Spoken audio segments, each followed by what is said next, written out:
ఇక డీటెయిల్స్ చూస్తే BRS party విస్తరణలో భాగంగా మహారాష్ట్రలోని నాందేడ్లో జరగబోయే సభకు సర్వం సిద్ధమైంది. బీఆర్ఎస్ ఆవిర్భావం తర్వాత తెలంగాణ వెలుపల జరగనున్న తొలి సభ కావడంతో సభా వేదికని సర్వాంగ సుందరంగా ముస్తాబు చేశారు. సీఎం కేసీఆర్ నాందేడ్ సభకు బయలుదేరారు. ప్రత్యేక విమానంలో నాందేడ్కు బయలుదేరిన కేసీఆర్ అక్కడి నుంచి స్థానిక నేతలతో కలిసి సభ జరిగే ప్రాంతానికి వెళ్లనున్నారు. ముందుగా ఛత్రపతి శివాజీకి నివాళులర్పించి గురుద్వారాల ప్రత్యేక పూజలు నిర్వహించనున్నారు. ఇప్పటికే బీఆర్ఎస్ నాయకులు ప్రభుత్వ విప్ బాల్కా సుమన్, ఎమ్మెల్యే రేఖా శ్యామ్ నాయక్, మోదన్ ఎమ్మెల్యే షకీల్ సాబ్ స్థలికి చేరుకున్నారు. స్థానిక గ్రామాల ప్రజలు భారీ సంఖ్యలో సభకు వస్తున్నారు.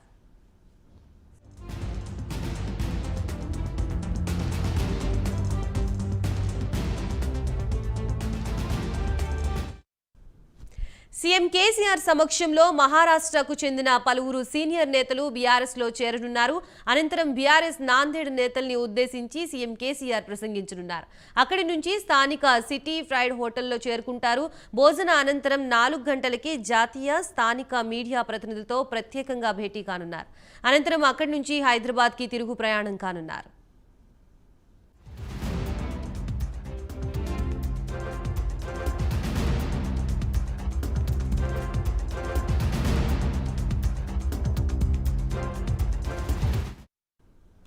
నాందేడ్ పట్టణంతో పాటు సభాస్థలికి వెళ్లే దారులన్నీ గులాబీమయమయ్యాయి.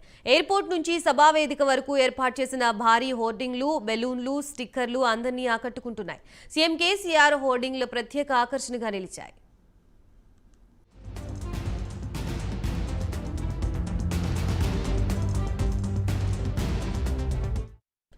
నాందేడ్ సభావేదికపై ప్రత్యేక ఆకర్షణగా స్వాతంత్ర్య సమరయోధుల సంఘ సంస్కర్తల విగ్రహాలు ఏర్పాటు చేశారు.